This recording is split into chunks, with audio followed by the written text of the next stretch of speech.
Western Pennsylvania has its fair share of strange stories and weird legends, but none more so than the story of Mother Meade and her 13 children.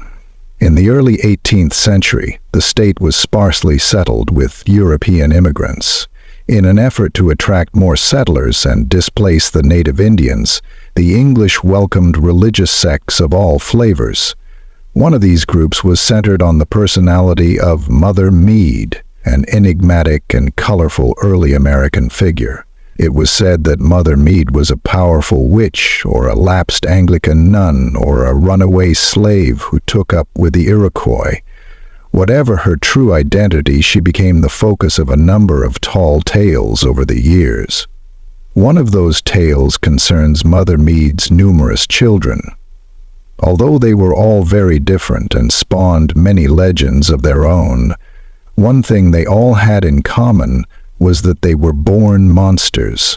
Some thought the birth of monsters was a sign of the impending end of days, the time when the earth would be sundered by war in heaven. On this apocalyptic foundation, Mother Meade was said to have formed a cult centered on her charisma and her gruesome brood.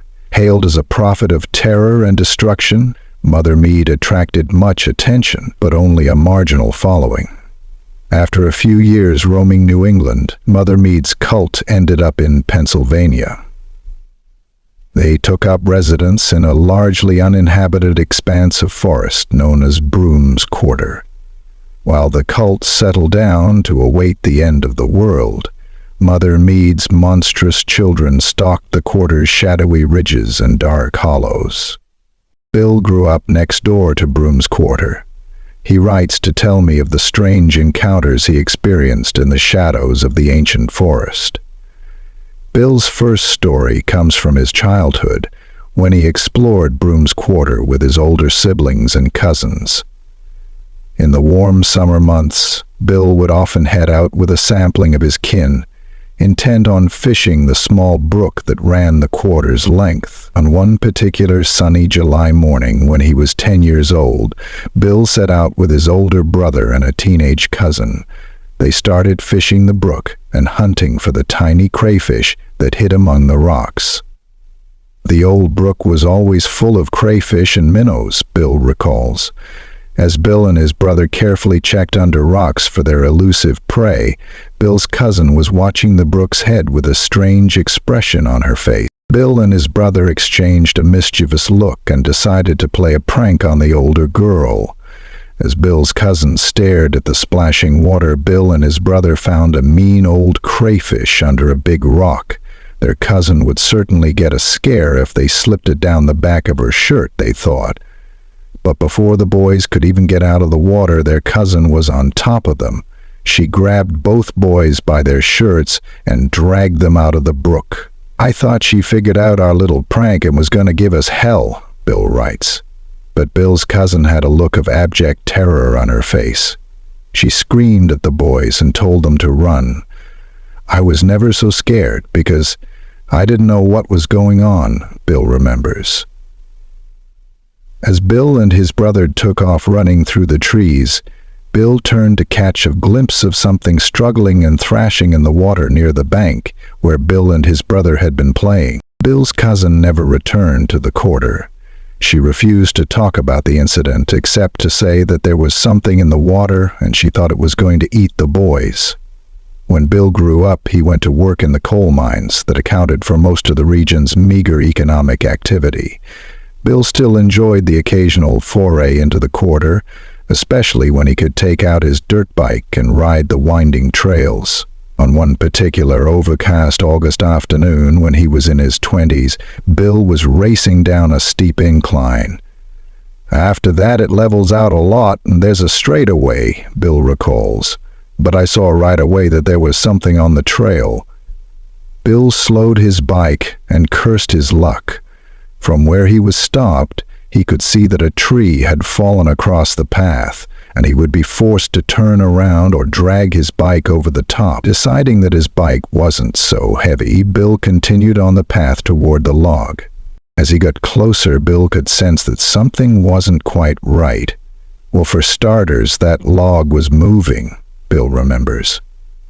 What Bill took to be a fallen tree was apparently being dragged across the road. I thought maybe someone was in the woods moving the log off the trail, recalls Bill. I thought things were looking up after all. But then as Bill got closer, there was something tugging at the back of his brain. Something was telling him that he was in serious danger. It just didn't look right, Bill recalled. Bill got within 20 feet of the log when he could see that the log was not a log. What he thought was a fallen tree was some sort of animal. What he took to be movement was an undulating wriggle. What he thought was old tree bark was a grizzled hide of dull brown scales. Bill couldn't believe his eyes. In front of him, there appeared to be just a small part of a truly giant snake. I didn't know how big the sucker was, Bill says. I could only see about 10 feet or so. The part that Bill could see was thick, about 3 feet in diameter. But that wasn't the extent of Bill's surprise that day. I was in shock, Bill remembers, just staring at this thing that I knew was there, but knew couldn't be. Bill wasn't prepared for what happened next. From his left, he heard a rustle coming from the bushes. Then the giant snake in front of him stopped moving. I looked to my left and saw it, right above me, Bill says. Leering above Bill's head was the one end of the giant snake he didn't want to see. Huge, watery yellow eyes fixed on Bill from a blocky head covered in countless scars and oozing sores. The giant snake head began slowly descending towards Bill as its jaws opened wide to reveal rows of tiny, jagged teeth, like a mouthful of venom, dripping needles. Bill does not recall exactly what happened next.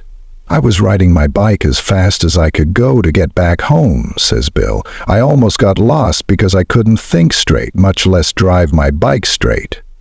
Like his cousin before him, Bill never returned to the quarter, and when the mines closed, he left Pennsylvania for good. Although the rest of Bill's story unfolded in places far from Broom's Quarter, he'll never forget his meeting with the Great Serpent, and tells me that he'll always wonder if the creature he encountered was one of the legendary monster children of Mother Meade.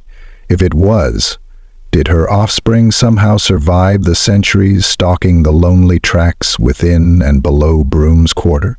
Or did they live long enough to produce a new monstrous generation and, as monster begat monster, populate the woods with grotesqueries and horrors? Only more sightings of these terrible beasts will help us unravel the mystery.